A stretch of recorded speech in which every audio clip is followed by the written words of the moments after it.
बिस्मिल्लाहिर्रहमानिर्रहीम नहमदुहु व नुसल्ली अला मुहम्मद रसूलुल्लाहि करीम। ये डेफिनेशन अलजबरा के ग्रुप थ्योरी चैप्टर से है। Define homomorphism.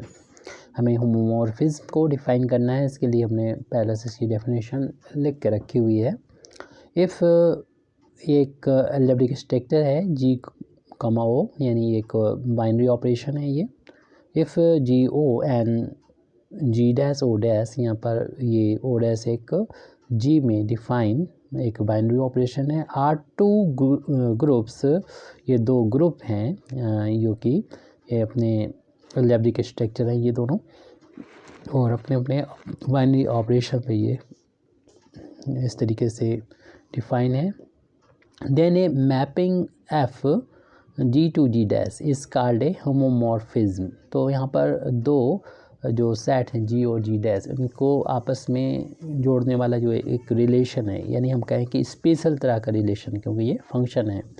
और इसमें भी इसमें कंडीशन लगी हुई है इस फंक्शन में भी कि ये कंडीशन हो तब ये फंक्शन होमोमॉर्फिज्म कहलाएगा। एफ फंक्शन तब होमोमॉर्फिज्म कहलाएगा जब इस जी के जो एलिमेंट हैं ए बी, वो उनका हम कंपोजिशन लें, यानी बाइनरी ऑपरेशन करें, और इस एफ़ के थ्रू उसका जो इमेज आएगा वो इमेज इक्वल हो ए के इमेज एफ ए और बी का इमेज एफ बी, और इनके बीच में जो ऑपरेशन लगे इनके बीच में वो जी डैश में जो बाइनरी ऑपरेशन डिफाइन है ओ डैश, उसके बीच में अप्लाई करने पर जो वैल्यू आ रही है वो इसके अगर इक्वल आती है उन जी के सभी एलिमेंट के लिए, तब हम कह सकते हैं ये जो एफ़ है वो कहलाएगा होमोमॉर्फिज्म। अब यहाँ से होमोमॉर्फिज्म की डेफिनेशन यहाँ पर कंप्लीट हो जाती है। अब इसमें दो डेफिनेशन और शामिल कर लें। होमोमॉर्फिज्म इनटू कब कहलाएगा और होमोमॉर्फिज्म ऑनटू कब कहलाएगा। तो दोनों एक साथ हो जाएंगी डेफिनेशन। ए होमोमॉर्फिज्म, यानी ये पता हो गया कि ये फंक्शन एफ होमोमॉर्फिज्म है, तब वो कहलाने लगेगा। होमोमॉर्फिज्म इनटू तब कहलाएगा, या होमोमॉर्फिज्म ऑनटू तब कहलाएगा जब according as it is into और ऑनटू, यानी जो फंक्शन एफ है वो अगर इनटू होगा तो ये होमोमॉर्फिज्म में इनटू कहलाएगा। अगर फंक्शन एफ, जैसे पहले ही पता हो चुका है, एफ जो है वो होमोमॉर्फिज्म है अगर इस कंडीशन को सेटिस्फाई करता है। तब अगर एफ फंक्शन अगर ऑन टू होगा तो ये होमोमॉर्फिज्म ऑन टू कहलाएगा। जैसे ऑन टू है तो ऑन टू कहलाएगा, इन टू है तो इन टू कहलाएगा, लेकिन साथ में एफ जो कि ये कंडीशन सेटिस्फाई कराता है तो करता है तो होमोमॉर्फिज्म तो है ही ये। तो इसलिए होमोमॉर्फिज्म इन टू होगा अगर एफ पहले से। तो हम ये बता देते हैं कि यहाँ पर किस तरीके से ऐसा होगा। दो सेट लिए थे जो कि ग्रुप थे, हालांकि ग्रुप एक अलजेब्रिक स्ट्रक्चर होती है। तो यहाँ पर जी और जी डैश दो ग्रुप हैं, और ए बी जो एलिमेंट हैं वो ग्रुप में है। आपको मालूम है जी जो कि ग्रुप है तो इसका कंपोजिशन भी जो होगा वो जी में होगा।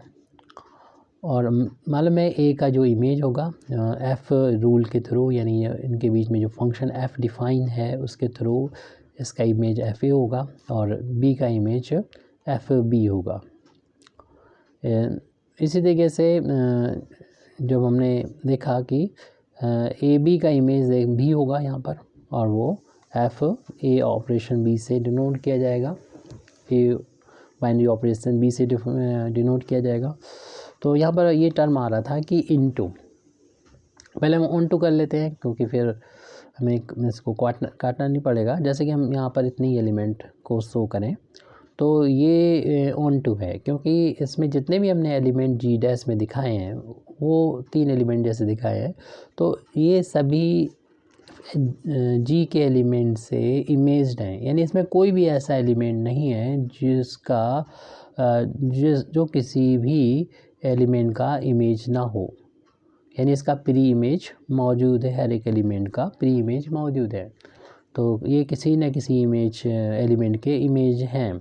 ऐसा कोई एलिमेंट में छूटा नहीं है, माना कि कोई एलिमेंट ऐसा हो, माना कि पी है तो ये किसी का इमेज नहीं है। तो ऐसे केस में इस एफ़ को कहेंगे इनटू कहेंगे, अगर सिंपल एफ फंक्शन है कोई, अगर ये एफ जो है इस कंडीशन को सेटिस्फाई करता आ रहा है तो हम इसको एफ को कहेंगे, इस केस में होमोमॉर्फिज्म इनटू कहेंगे। अगर ये एफ पी ना होता तो ये जितने भी एलिमेंट हैं सारे इमेज्ड होते, तो एफ फंक्शन अभी तो ये ऑन टू है, अगर इस कंडीशन को भी सेटिस्फाई करके आता है और वो एफ फंक्शन कहलाता होमोमॉर्फिज्म, तो हम इसको बोलेंगे होमोमॉर्फिज्म ऑन टू बोलेंगे।